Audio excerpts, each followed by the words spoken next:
अच्छा भैया, तो लास्ट क्लास के अंदर we discussed about the basic anatomy of the male reproductive system.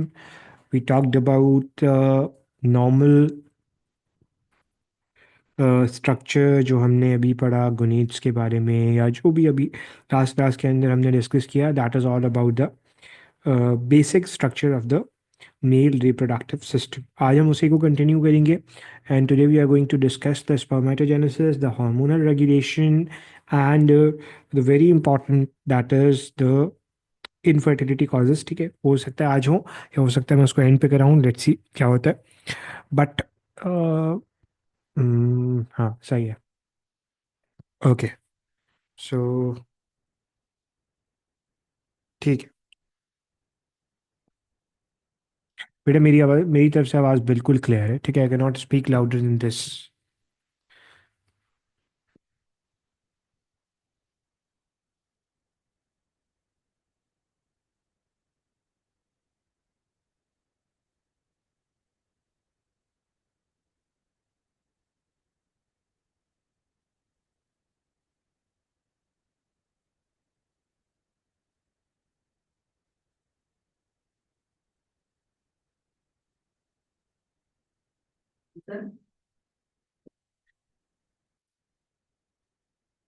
अच्छा भैया, देखो, लास्ट क्लास के अंदर हमने डिस्कस किया था मेल रिप्रोडक्टिव सिस्टम. तो आज हम स्पर्मेटोजेनेसिस के बारे में बात करेंगे. But before going to the process of spermatogenesis, first you have to know that what is gametogenesis. ठीक है, तो गेमीटोजेनेसिस क्या होता है पहले तो आपको ये पता होना चाहिए. ठीक है.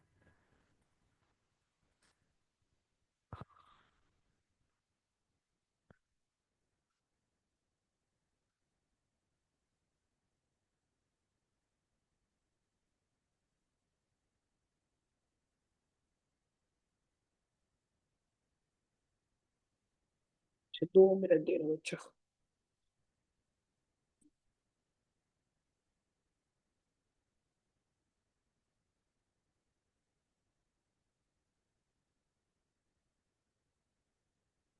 ठीक है.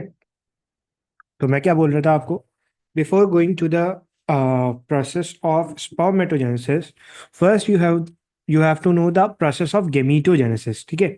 गेमीटोजेनेसिस क्या होती है, देखो भैया, gametogenesis is basically the formation of gametes. ठीक है, formation formation of gametes. Gametes का बनना क्या कहलाता है, गेमीटोजेनेसिस. ठीक है. अब गेमीट्स दो तरह के होते हैं. हो सकता है कि मेल्स के अंदर गेमीटोजेनेसिस हो, तो मेल के अंदर जो गेमीट होता है उसको आप कहते हो स्पर्म. तो जो गेमीटोजेनेसिस मेल के अंदर होती है उसको आप स्पर्मेटोजेनेसिस भी कह सकते हो. ठीक है. और अगर यही गेमीटोजेनेसिस फीमेल के अंदर हो रही है, this is the classical sign of female, तो फीमेल के अंदर जो गेमीट होता है उसको ऊगोनिया, ओवम कहते हैं, नॉट ऊगोनिया, ओवम कहते हैं. तो वहां पे आप उसे ऊजेनेसिस भी कह सकते हो. तो स्पर्मेटोजेनेसिस एंड oogenesis. ठीक है. ओके. अब आ जाओ आगे. अब मैंने आपको बताया कि स्पर्मेटोजेनेसिस एक ऐसा प्रोसेस है जिसमें क्या बन रहा है, स्पर्म बन रहा है. ठीक है, वेरी सिंपल. अच्छा, अब स्पर्मेटोजेनेसिस के अंदर आपको ये पता होना चाहिए कि भाई, सबसे पहले तो आपको ये पता होना चाहिए गेमीट क्या होता है. ठीक है. First you have to know the basic concept about the gamete. याद रखना, मेरी बॉडी में दो तरह के सेल्स होते हैं. बॉडी में कितनी तरह के सेल्स होते हैं, दो तरह के. एक वो जो रिप्रोडक्शन में पार्टिसिपेट करते हैं, they are called the gamete, या इन्हें आप सेक्स सेल्स भी कहते हैं. जबकि दूसरी तरफ जो सेल्स होते हैं वो रिप्रोडक्शन में पार्टिसिपेट नहीं करते हैं, they are called the somatic cells. तो गेमीट्स या सेक्स सेल्स और सोमैटिक सेल्स. ठीक है. याद रखना, सोमैटिक सेल के अंदर हमेशा होती है माइटोसिस. जबकि सेक्स सेल्स के अंदर होती है मियोसिस, और due to this meiosis the chromosome number reduce to half. Normally humans के अंदर होते हैं 46 क्रोमोसोम, लेकिन ये हो जाते हैं 23 क्रोमोसोम। ठीक है, ये याद रखना है। चलो, अब स्पर्मेटोजेनेसिस होती कहाँ पे, लोकेशन क्या है स्पर्मेटोजेनेसिस की, तो मैं ऑलरेडी आपको बता चुका हूँ। टेस्टिस तो होती है, बट टेस्टिस के अंदर भी कहाँ हो रहा है भैया, सेमिनिफेरस ट्यूब्यूल।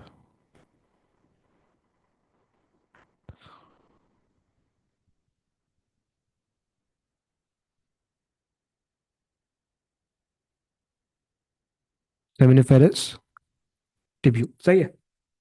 चलो, अब स्पर्मेटोजेनेसिस के अंदर हो क्या रहा है, देखो। स्पर्मेटोजेनेसिस एक ऐसा प्रोसेस है जिसके अंदर स्पर्मेटोगोनिया,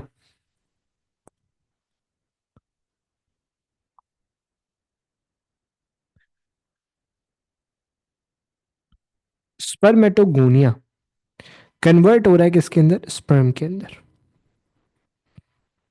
ठीक है। अब इस पूरे स्पर्मेटोजेनेसिस को जब मैं देखता हूं, तो स्पर्मेटोजेनेसिस के भी दो स्टेप्स हैं।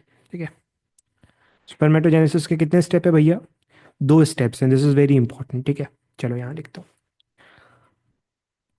स्पर्मेटोजेनेसिस। तो स्पर्मेटोजेनेसिस के दो स्टेप्स हैं। कौन से दो स्टेप है, नंबर 1, नंबर 1 स्टेप है जिसके अंदर स्पर्मेटोगोनिया किसके अंदर कन्वर्ट होता है, स्पर्मेटिड के अंदर कन्वर्ट होता है। ठीक है, फॉर्मेशन ऑफ स्पर्मेटिड। जबकि दूसरे स्टेप के अंदर ये स्पर्मेटिड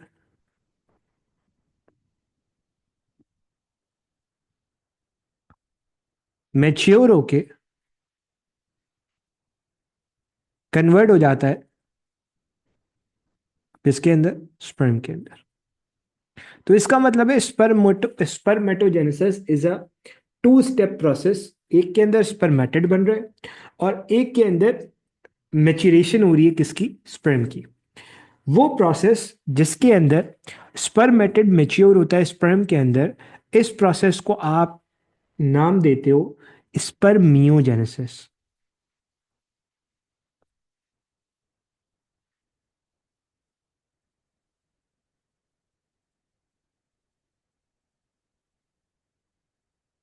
स्पर्मियोजेनेसिस, ठीक है।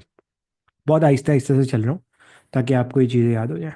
तो स्पर्मेटोजेनेसिस के दो स्टेप्स हो गए। ठीक है, एक स्पर्मेटिड का बनना, दूसरा स्पर्मेटिड का स्पर्म के अंदर मेच्योर होना। ठीक है, अभी इतना याद रखो। अब होता क्या है, अब मैं बाकायदा तौर पे स्पर्मेटोजेनेसिस का प्रोसेस स्टार्ट कर रहा हूँ।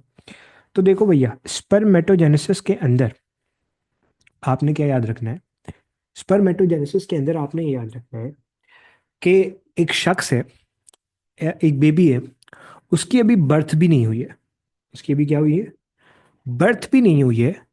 बिफोर बर्थ वो अभी मदर के यूट्रस में, कहाँ है, अभी मदर के यूट्रस में। ठीक है, जब वो मदर के यूट्रस में है ना, तब उसके अंदर कुछ सेल्स डेवलप होते हैं जिन्हें आप कहते हो प्राइमोडियल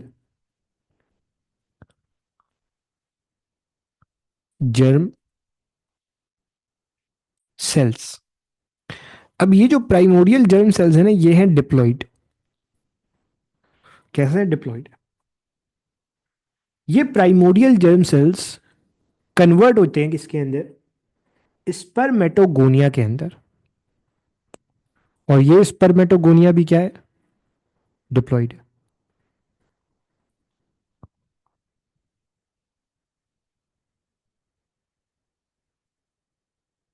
दिस इज डिप्लॉइड। ये सारी कहानी कब हो रही है? बिफोर बर्थ, यानी कि एक बच्चा जो अभी मदर के यूट्रस के अंदर है, अभी पैदा नहीं हुआ, अभी वो अपनी मदर के यूट्रस के अंदर है, एट दैट टाइम उसकी उसकी बॉडी के अंदर प्राइमोडियल जर्म सेल्स कन्वर्ट हो गए स्पर्मेटोगोनिया के अंदर, यानी कि at the time of birth तमाम मेल ऑफस्प्रिंग्स के अंदर स्पर्मेटोगोनिया बन चुके होते हैं। दिस इज वेरी इंपॉर्टेंट, ठीक है। अब असल कहानी स्टार्ट हो रही है, ठीक है। तो अब हो गई बर्थ, अब हो गई बर्थ। बर्थ के बाद एक मखसूस एज तक, this is very important, birth के बाद एक मखसूस एज तक स्पर्मेटोगोनिया पे कोई काम नहीं होता। लेकिन एक मखसूस एज आती है जिसे हम प्यूबर्टी कहते हैं, and at that time of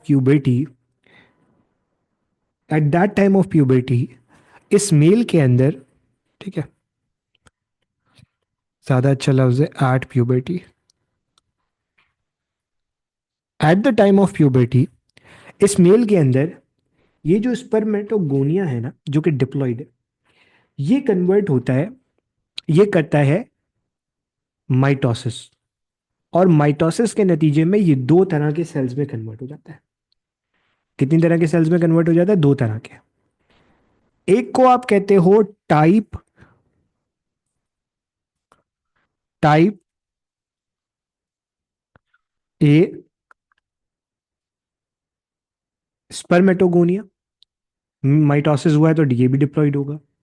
और इसको आप कहते हो टाइप बी स्पर्मेटोगोनिया, ये भी डिप्लॉइड होगा।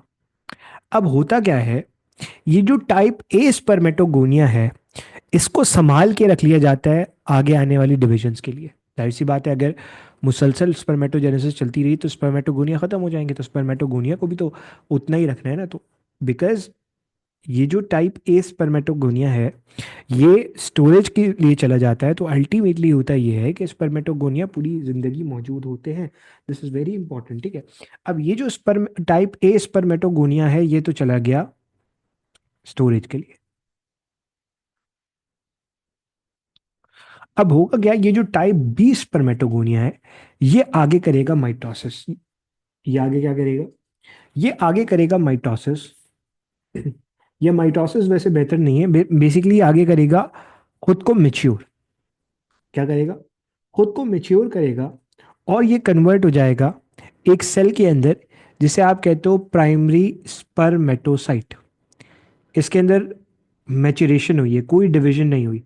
तो ये डिप्लॉइड होगा या हैप्लॉइड होगा? जल्दी बोलो, इज इट डिप्लॉइड और हैप्लॉइड?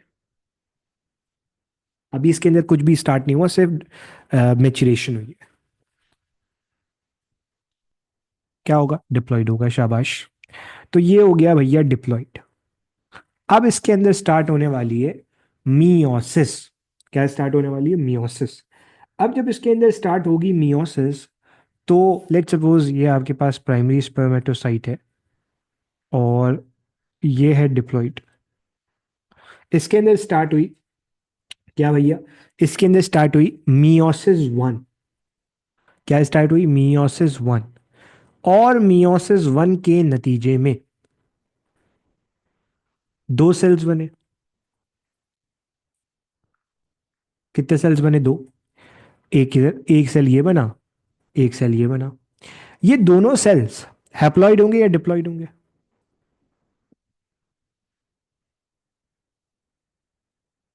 बोलो भाई।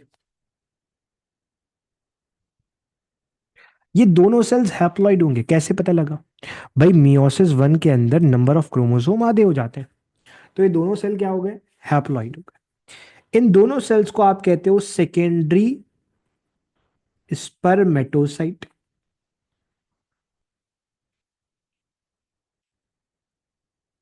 अब इन सेकेंडरी स्पर्मेटोसाइट के अंदर होगी मियोटिक डिवीजन टू, और मियोटिक डिवीजन टू के नतीजे में ये आगे दो सेल्स बनाएगा, और ये आगे दो सेल्स बनाएगा। अब एक सेल ये बना, एक सेल ये बना, एक सेल ये बना, एक सेल ये बना। ये तमाम सेल्स कैसे होंगे? हैप्लॉइड।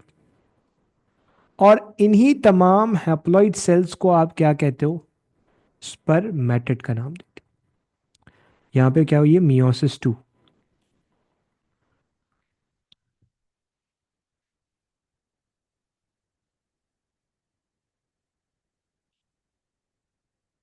स्पर्मेटेड, ठीक है। चलो, ये हो गया स्पर्मेटेड का बनना। This is the first step of the spermatogenesis, that is the formation of spermatid. Formation of spermatid, spermatid बन चुके। अब ये स्पर्मेटिड इमेच्योर है। अगर ये रिलीज हो गए और ये फर्टिलाइजेशन के लिए चले गए तो ये फर्टिलाइज नहीं कर पाएंगे। So you have to mature these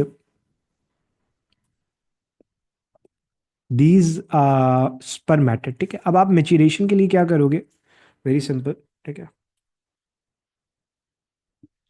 अब होगा ये कि यहां पे ये जो स्पर्मेटिड है ना, 1, 2, 3, 4, ये स्पर्मेटिड खुद को मेच्योर करना चाहेंगे, राइट। खुद को क्या करना चाहेंगे, मेच्योर करना चाहेंगे। और मेच्योर करने के लिए इनके अंदर एक प्रोसेस होगा, जिस प्रोसेस को मैंने सेकेंड स्टेप ऑफ स्पर्मेटोजेनेसिस कहा था, and that is called the spermiogenesis. Spermiogenesis के अंदर क्या होगा भैया, ये अजीब सा बन गया लेकिन चलो। तो ये आपके मेच्योर क्या बन गए,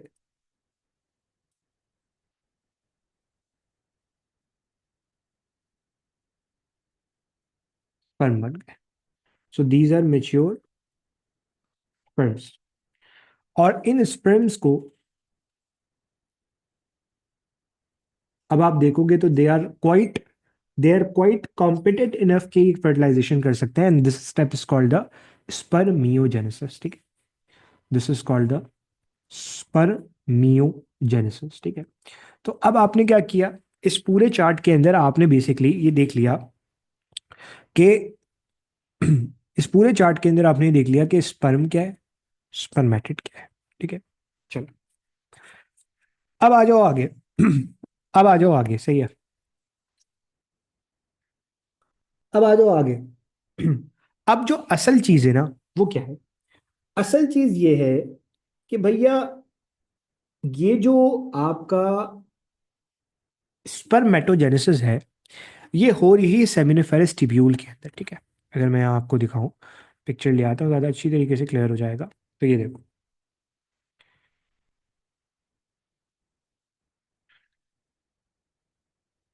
ये देखो। अब अगर आप इधर देखो, अगर आप यहाँ देखो, तो ये आपके पास सेमिनिफेरस टिब्यूल है।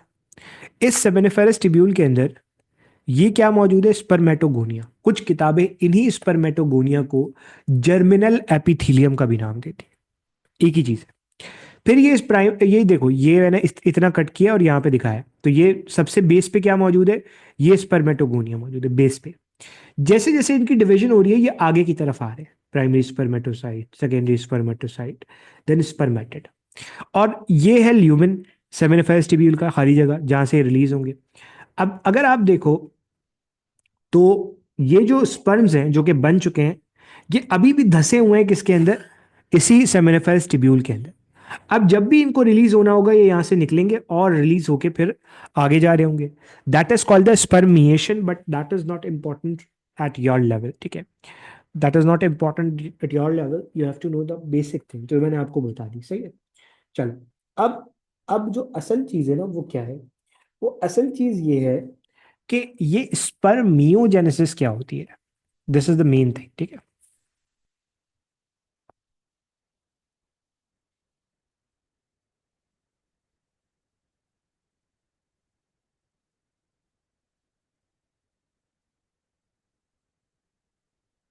हाँ भैया, इज क्या spermiogenesis is just like mitosis, या इट्स जस्ट लाइक मियोसिस? क्या जवाब होगा, स्पर्मियोजेनेसिस एक डिवीजन है या नहीं है? जवाब क्या होगा, it's a maturation phase. It's not a mitosis, it's not a meiosis, simple जो है वो सेल खुद को मेच्योर कर रहा है। And this is the same question that is asked in my first year MBBS anatomy module. Anatomy के अंदर जो एक्सटर्नल आया था उसने मुझसे ये सवाल किया था कि स्पर्मियोजेनेसिस क्या है, माइटोसिस है, मियोसिस है क्या? तो इसका जवाब बहुत सिंपल सा था कि it's a maturation phase. But I have seen many students, they are telling कि sir it's mitosis and they are in MBBS. I am shocked. क्या वाज दैट पॉसिबल कि एक बंदा जो है ना वो इतना एमबीबीएस में पहुंच गया, उसे स्पर्मियोजेनेसिस नहीं पता है। खैर, तो ये आपको ज़रूर पता होना चाहिए भाई, this is very important concept, और ये अगर नहीं पता है तो फिर मैं कुछ नहीं कर सकता। सही है भैया? चलो अब आ जाओ आगे। स्पर्मियोजेनेसिस होता क्या है, ये इंपॉर्टेंट चीज़ है। सही है? चलो अब स्पर्मियोजेनेसिस को जल्दी से देख लेते हैं। स्पर्मियोजेनेसिस के अंदर कुछ नहीं हो रहा, सिर्फ जो गोल गोल स्पर्म है ना, स्पर्मेटिड है, उनको एक मखसूस शेप के अंदर कन्वर्ट किया जा रहा है, जो कि एक मखसूस शेप किसकी होती है? स्पर्म की होती है। This is quite simple, quite logical, quite important. ठीक है, अब होता क्या है, सबसे पहले ये आपको नजर आ रहा है गोल गोल spermatid.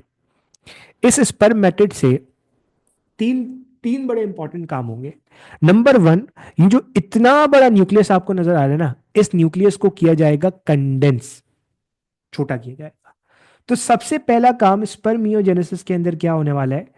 Condensation of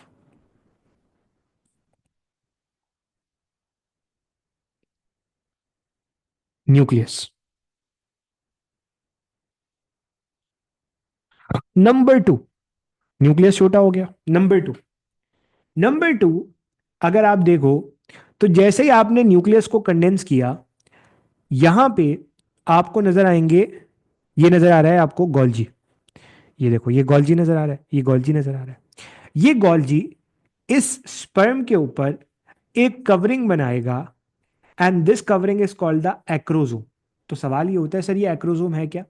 basically Golgi खुद को मॉडिफाई करता है और कन्वर्ट हो जाता है एक्रोजोम के अंदर। अब इस एक्रोजोम का काम क्या है आगे हमने देखना है, formation of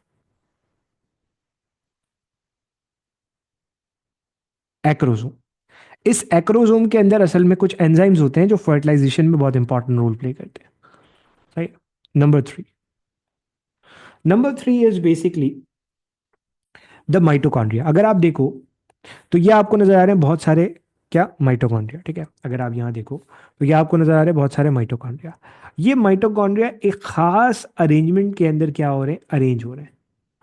so this is called the spiral mitochondria, arrangement of mitochondria,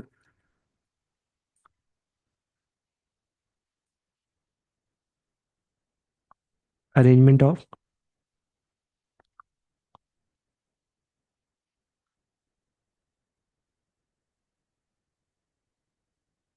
mitochondria. Number four is basically, ये आपको बड़ी सी दुम निकलती हुई नजर आ रही है, इस दुम को क्या कहते हैं? हाँ भैया, व्हाट इज दिस दुम? इस दुम को क्या कहते हैं भैया?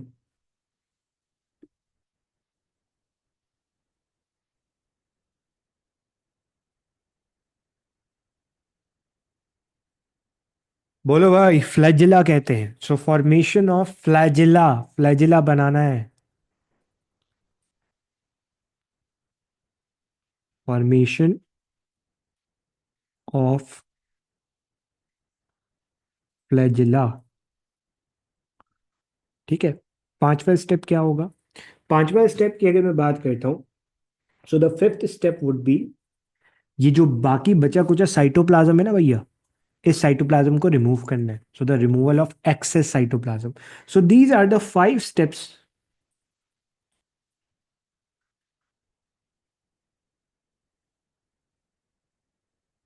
Removal of excess cytoplasm. इन तमाम चीजों के नतीजे में क्या होगा, एक स्पर्म क्या हो जाएगा भैया, एक स्पर्म हो जाएगा मेच्योर। और फिर ये स्पर्म यहां से निकलेगा, होता है लेकिन कम होता है। फिर ये स्पर्म यहां से निकलेगा, और ये स्पर्म सेंट्रियोल टेल बनाता है। ठीक है, सेंट्रियोल टेल बनाता है बेसिकली। ये स्पर्म यहां से निकलेगा और जाके स्टोर हो जाएगा एपिडिडाइमस के अंदर। जब सेमिनिफेरस ट्यूब्यूल से निकलता है ना, उसे आप कहते हो spermiation, but that is not important. अब आ जाओ हम बात करते हैं स्ट्रक्चर ऑफ स्पर्म की, ठीक है। This is very important. चलो मैं एक काम करता हूँ, इसको छोटा कर लेता हूँ ताकि मैं स्ट्रक्चर ऑफ स्पर्म यहीं बता दूँ फिर। चलो,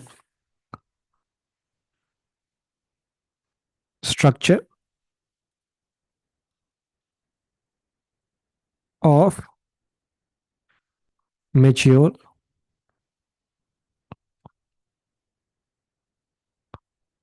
स्पर्म।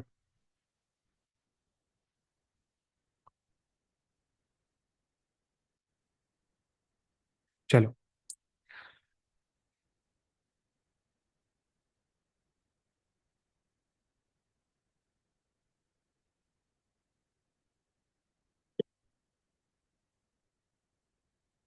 बेटा स्पैम नहीं करो, डोंट स्पैम। यस, एपिडाइमस में मेच्योर होते हैं, ठीक है। चलो, अब आगे देखो। अब आगे होता क्या है? अब आगे होता यह है कि हमारे पास ये आपको नजर आ रहा है क्या भैया? ये आपको नजर आ रहा है, अगर मैं यहाँ पिक्चर ले आऊँ, this is the detailed picture of a sperm, ठीक है। ये आपको स्पर्म की क्या नजर आ रही है भैया? पिक्चर नजर आ रही है। अब अगर आप देखो तो स्पर्म के कितने पार्ट्स हैं भाई? How many parts of sperms are there? बहुत बेसिक से सवाल किया मैंने आपसे। How many parts of sperms are there? Quite a basic question. Hmm, 4 region से, ठीक है। नंबर वन, नंबर वन ये आपको नजर आ रहा है हेड। नंबर टू ये आपको नजर आ रही है नेक। देन ये मिड पीस नजर आ रहा है और ये tail. So there are 4 regions of the sperm. Sperm is divided into 4 parts, ठीक है। Number one head, number two neck, number three mid piece,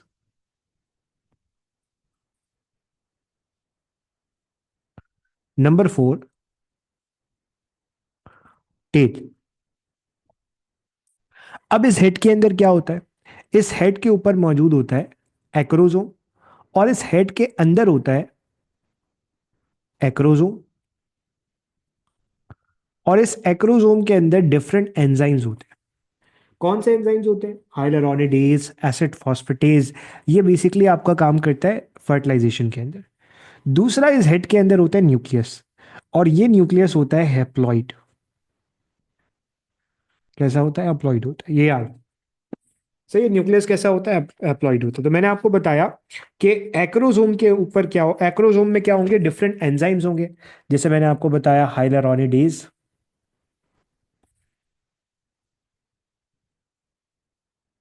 hyaluronidase, सही है।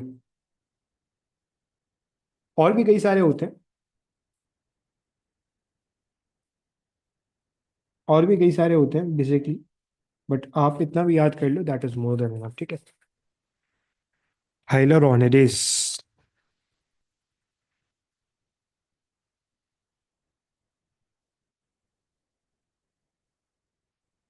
हाइलुरोनिडेज, ठीक है, हाइलुरोनिडेज। अच्छा, ये तो हो गया उसके बारे में बात। अब अगर मैं बात करूं नेक की, तो नेक बहुत छोटी होती है और इसके अंदर बेसिकली आपके पास पेयर ऑफ सेंट्रियोल्स होते हैं, सही है। क्या होता है? पेयर ऑफ सेंट्रियोल प्रेजेंट होते हैं। सो नेक के अंदर कुछ नहीं होता सिवाय पेयर ऑफ सेंट्रियोल के, और एक सेंट्रियोल लंबा हो जाता है, और वो लंबा होके क्या बना देता है? टेल, ठीक है। पेयर ऑफ सेंट्रियोल, ठीक है। फिर आपके पास आ गया मिड पीस। मिड पीस के अंदर क्या होते हैं भैया? मिड पीस के अंदर ये आपको नजर आ रहे हैं माइटोकॉन्ड्रिया। सो मिड पीस के अंदर आपके पास मौजूद है माइटोकॉन्ड्रिया, और टेल तो मैंने आपको ऑलरेडी बता ही दी, ठीक है। चलो, ये हो गया आपका स्ट्रक्चर किसका? ये आपका हो गया स्ट्रक्चर, ये हो गया आपका स्ट्रक्चर बेसिकली स्पर्म का। अब सवाल ये होता है कि सर एक इंसान एक दिन में कितने स्पर्म प्रोड्यूस करता है? तो कहा यह जाता है कि एक इंसान एक दिन के अंदर, एक मेल एक दिन के अंदर 400 मिलियन स्पर्म प्रोड्यूस करता है। कितने? 400 million sperms. This is very interesting. सही है। अब हाइलुरोनिडेज का क्या काम है? ये फर्टिलाइजेशन में रोल प्ले करता है, बस अभी इतना याद करो। ठीक है, चलो। अब जो हमारा नेक्स्ट टॉपिक है that is basically the hormonal regulation in the male reproductive system. तो उसके लिए हम एक काम करते हैं, 5 मिनट का ब्रेक ले लेते हैं, आप नमाज कर लो, और फिर हम इंशाल्लाह इसको डिस्कस करते हैं। ठीक है। Now we are going to discuss the hormonal regulation of the male reproductive system या hormonal regulation in males। देखो हार्मोन इज वेरी इंपॉर्टेंट। क्यों? क्योंकि अगर जरा सा हार्मोनल इम्बैलेंस हुआ, it leads to infertility, it leads to severe problems. बहुत सारी प्रॉब्लम्स आती है। कौन कौन सी आती है वो फिलहाल अभी आपने याद नहीं करनी, बट अभी जो आपके लिए इंपॉर्टेंट है ना, वो कौन से ऐसे हार्मोन्स हैं जो मेल रिप्रोडक्टिव सिस्टम के अंदर बहुत ज़्यादा इंपॉर्टेंट हैं। कौन से ऐसे हार्मोन्स हैं? तो सबसे पहले आपको पता है पूरी बॉडी को कंट्रोल करने के लिए एक ग्लैंड है जिसका नाम है हाइपोथैलेमस।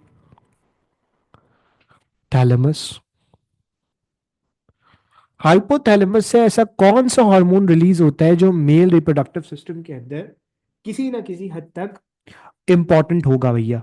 तो उसका नाम है गुनेडोट्रोफिन रिलीजिंग हार्मोन।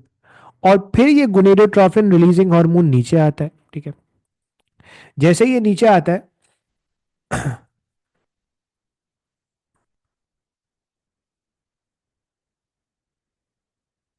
जैसे ये नीचे आता है तो नीचे एक और ग्लैंड मौजूद है, that is called the pituitary gland.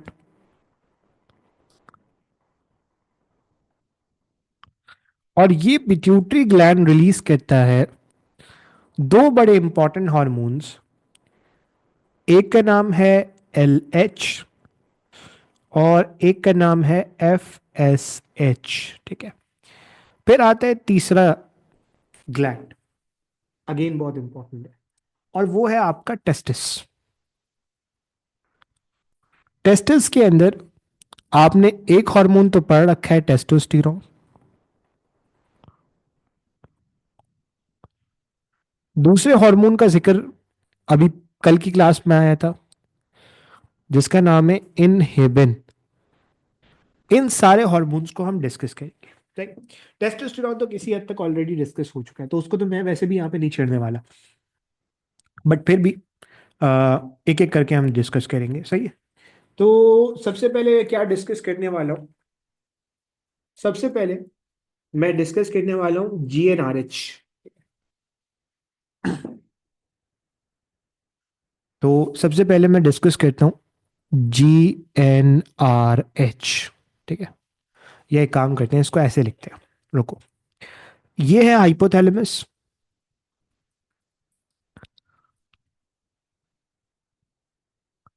इस हाइपोथैलेमस ने रिलीज किया GnRH।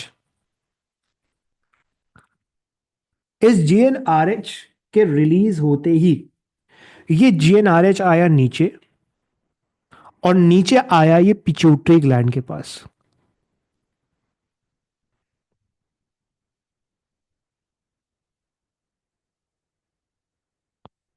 और पिट्यूटरी ग्लैंड पे आने के बाद इसने पिट्यूटरी ग्लैंड से रिलीज करवाए दो बड़े इंपॉर्टेंट हॉर्मोन्स। एक का नाम है LH और एक का नाम है FSH। LH और FSH। ठीक है। ये LH और FSH दोनों जाएंगे टेस्टिस के पास, यानी कि गोनेट के पास। और ये LH इंटरस्टिशियल सेल्स के पास जाके वहां से रिलीज करवाएगा टेस्टोस्टेरोन। इसीलिए इस LH को कुछ किताबें ICSH भी कहती हैं, इंटरस्टिशियल सेल स्टिमुलेटिंग हार्मोन। जबकि ये FSH आपके स्पर्मेटोगोनिया के पास जाएगा और स्पर्मेटोजेनेसिस के प्रोसेस को बढ़ाएगा।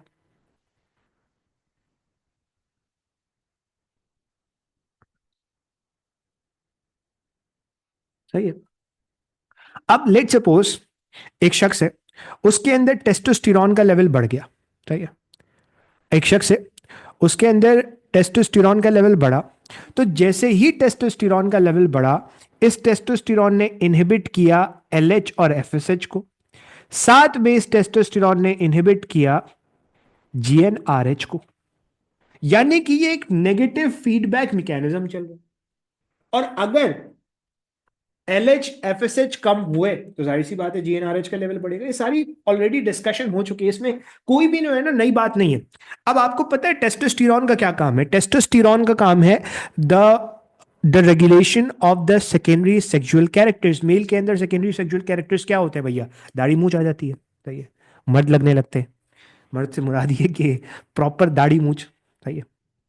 उसके अलावा आपके पास जो है वो और क्या होगा भैया? और आवाज़ भारी हो जाएगी, ठीक है, आवाज़ भारी हो जाएगी। उसके अलावा attraction towards the opposite gender, this is the classical thing, सही है। प्रोडक्शन ऑफ स्पर्म स्टार्ट हो जाएगी, सारी चीज़ें चल रही होंगी, सही है। चलो, ये तो हो गए सेकेंडरी सेक्सुअल कैरेक्टर्स, ठीक है। अच्छा, अब देखो भैया, अब होता ये है कि अगर मैं बात करूं एफएसएच की, एफएसएच क्या कर रहा है? स्पर्मेटोजेनेसिस के प्रोसेस को बढ़ा रहा है। अब लेट सपोज एक शख्स है, उसके अंदर स्पर्म काउंट बहुत बढ़ गया, तो जैसे ही स्पर्मेटोजेनेसिस का प्रोसेस तेज होता है, स्पर्म काउंट बढ़ता है, तो रिलीज होता है इनहिबिन। ये इनहिबिन बेसिकली इस स्पर्मेटोजेनेसिस के प्रोसेस को रेगुलेट करता है। यानी कि अगर स्पर्म काउंट बहुत बढ़ गया है तो आप क्या करते हो? आपकी बॉडी रिलीज करती है इनहिबिन, और इनहिबिन क्या करता है? स्पर्म काउंट को नॉर्मल पे ले आता है। अगर स्पर्म काउंट कम है तो इनहिबिन रिलीज नहीं होगा, अल्टीमेटली स्पर्मेटोजेनेसिस का प्रोसेस बढ़ेगा। कहां से रिलीज होता है? सर्टोली सेल से रिलीज होता है, सब पढ़ चुके हैं। That is all about the hormonal regulation of the male reproductive system, ठीक है। चलो, अब आ जाओ आगे भाई, अब आ जाओ किसके ऊपर? अब आ जाओ आपके कॉजेस ऑफ इनफर्टिलिटी के ऊपर, मेल कॉजेस ऑफ इनफर्टिलिटी, ठीक है। पहले तो आपको यह पता होना चाहिए भैया इनफर्टिलिटी होती क्या है, ठीक है।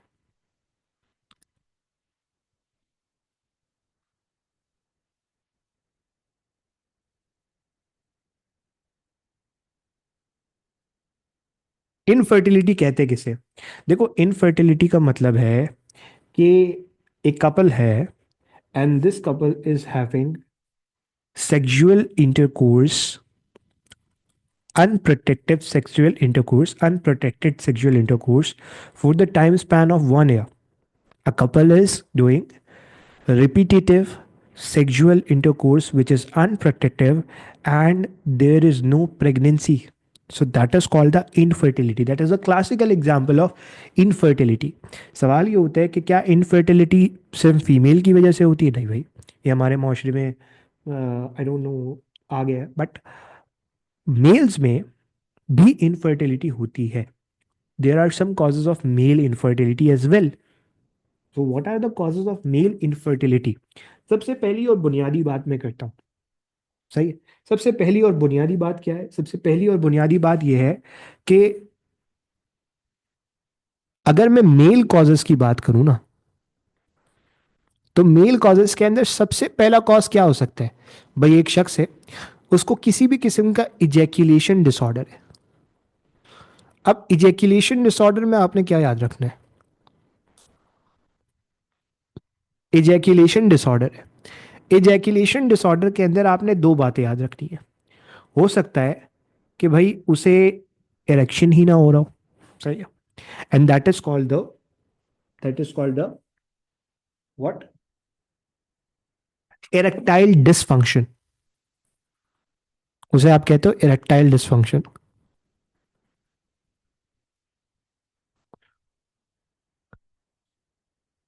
इरेक्शन ही कॉज ना हो रहा हो, इरेक्टाइल डिसफंक्शन। या दूसरा मसला क्या हो सकता है उसके साथ? वो हो सकता है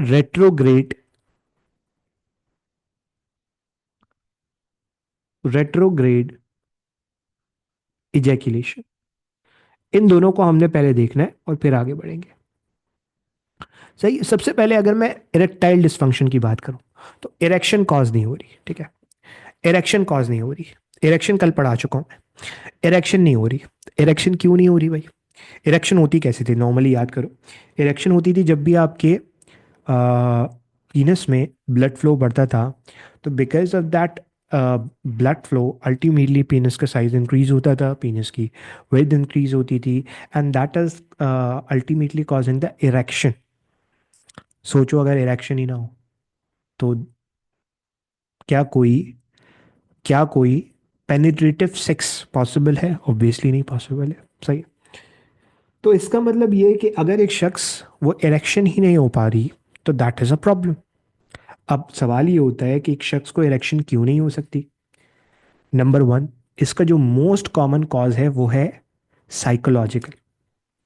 अक्सर मेल्स आते हैं और वो कहते हैं हमें इरेक्शन कॉज नहीं हो रही। भैया दैट इज साइकोलॉजिकल। हो सकता है कि आप एनजाइटी में हो, आप डिप्रेशन। अब जाहिर सी बात है, ये तो पैरासिम्पैथेटिक नर्वस सिस्टम एक्टिवेट करते हैं ना। तो अगर एक शख्स एनजाइटी में, सही है, एक कपल आपके पास आता है and, वो मेल की कहता है कि भाई I am unable to achieve erection. So आप उसे पहले ही क्या कहोगे? आप उसे दवा लिख के दे दोगे? नहीं। आप उसकी काउंसलिंग करोगे, आप उसे कहोगे भाई there is the most common cause is the psychological cause, ठीक है। तो फिर आप उसको ये समझाओगे कि डोंट बी पैनिक, ये सारी चीज़ें, सही है। तो ये हो गया इरेक्टाइल डिस्फंक्शन। डिस्फंक्शन का मतलब है काम नहीं हो रहा, इरेक्शन कॉज नहीं हो रही। नंबर टू बड़ा इंटरेस्टिंग है, that is called the retrograde ejaculation. Ejaculation के अंदर क्या होता है? इजैकुलेशन यूरेथ्रा की तरफ जाती है, बट अगर ये यूरेथ्रा से पीछे चली जाए और यूरेथ्रा से ये एंटर कर जाए कहाँ पे? ब्लैडर में, तो निकलना तो इसे बाहर था। इस सीमेन को निकलना यूरेथ्रा से फीमेल रिप्रोडक्टिव सिस्टम के अंदर था, बट बजाय ये यूरेथ्रा से फीमेल रिप्रोडक्टिव सिस्टम के अंदर जाती है, कहाँ चली गई? ब्लैडर के अंदर चली गई। इसके भी बहुत सारे कॉजेज होते हैं, खासतौर पे जो आपकी बहुत सारी ऐसी प्रॉब्लम्स हैं जो इसके साथ मुंसलिक है, ठीक है। तो ये दोनों वजूहात हो सकती हैं, तो इरेक्शन कॉज नहीं हो रहा या रेट्रोग्रेड इजैकुलेशन हो गई है, सही है। ये दो काम हो सकते हैं। अच्छा, उसके अलावा एक और बात कर लेते हैं भाई। उसके अलावा चलो, ना उसको इरेक्टाइल डिस्फंक्शन है, ना उसको रेट्रोग्रेड इजैकुलेशन है। अब इरेक्टाइल डिस्फंक्शन का ट्रीटमेंट कैसे करते हैं भाई? अगर एक शख्स है जिसको साइकोलॉजिकल है तो उसकी आप काउंसलिंग करोगे। अगर एक शख्स है जिसका साइकोलॉजिकल नहीं है, मतलब उसको साइकोलॉजिकल कोई मसला नहीं है, वो एनजाइटी में भी नहीं आ रहा, बट बट बट उसको कोई और प्रॉब्लम है, ब्लड फ्लो सही नहीं है, उसको हाइपरटेंशन का इशू है, डायबिटीज़ का इशू है, तो फिर आप उसको लिख के देते हो सिल्डेनाफिल, टिल्डेनाफिल, ठीक है। ये फिलहाल आपकी लेवल पे नहीं है, तो ये आप देते हो। नंबर टू कॉज क्या हो सकता है? नंबर टू कॉज ये हो सकता है कि वो भाई नॉर्मल है, बट उसके पूरे रिप्रोडक्टिव सिस्टम के अंदर कहीं ऑब्स्ट्रक्शन है, कहीं ऑब्स्ट्रक्शन मौजूद है। अब ऑब्स्ट्रक्शन कैसे हो सकती है? हो सकता है कि भाई हो सकता है भाई कि उसको प्रीवियस कोई इन्फेक्शन हुआ था, और प्रीवियस इन्फेक्शन की वजह से उसकी जो वाज डेफरेंस है वो डैमेज हो गई, या वाज डेफरेंस है ही नहीं,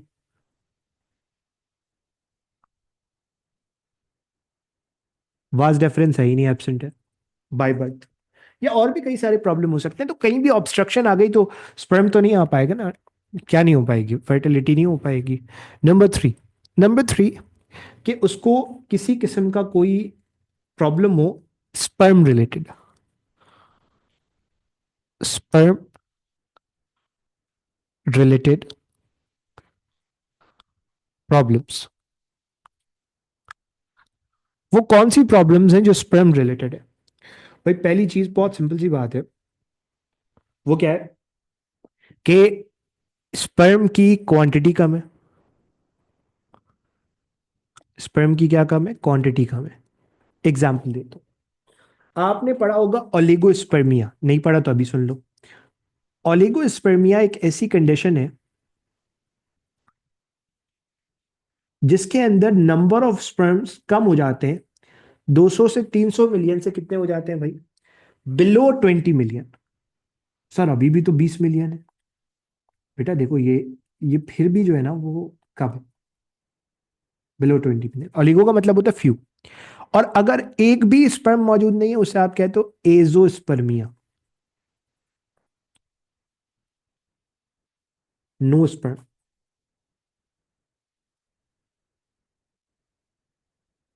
नो स्पर्म इन द सीमेन।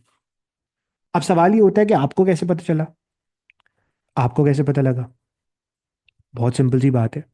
आपको ऐसे पता लगा कि आपने करवाया उसका सीमेन एनालिसिस। तो सीमेन एनालिसिस जब करवाया तो आपको पता लगा कि भाई कोई स्पर्म है ही नहीं। ठीक है, ये प्रॉब्लम हो सकती है क्वांटिटी से रिलेटेड। फिर क्या प्रॉब्लम हो सकती है? फिर एक प्रॉब्लम ये हो सकती है कि भाई स्पर्म तो सही है बट स्पर्म मोटाइल नहीं है, स्पर्म मूव नहीं कर रहा, मोटिलिटी। ठीक है। फिर एक और प्रॉब्लम क्या हो सकती है? एक और प्रॉब्लम हो सकती है about the normal morphology. Sperm तो बने हुए हैं बट वो एबनॉर्मल है, मॉर्फोलॉजी। ठीक है। स्पर्म की कंसेंट्रेशन, बहुत सारी प्रॉब्लम्स हो सकती हैं, बट आपके लेवल पे इतना इंपॉर्टेंट है। सही है। अब आ जाओ आगे। सही है। अब आ जाओ आगे। अब अगली प्रॉब्लम क्या हो सकती है? अगली प्रॉब्लम, इनमें से कोई बंदे को प्रॉब्लम नहीं है, बट उसकी प्रॉब्लम जो है ना, वो उसके लाइफस्टाइल के अंदर छुपी हुई है। लाइफस्टाइल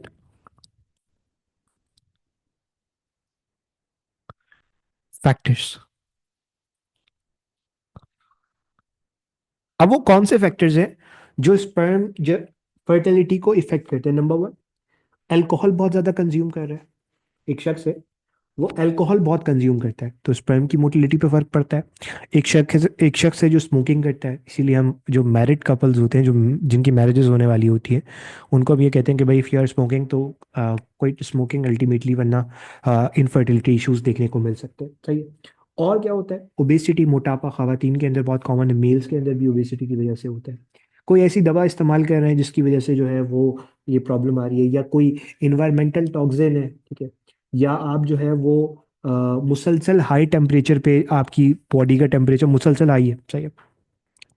अब होता ये है कि अक्सर लोगों की आदत होती है कि खासतौर पे मेल्स की, वो अपनी गोद में जो है वो लैपटॉप रख के बैठ जाते हैं, तो अल्टीमेटली ये भी नुकसान देता है।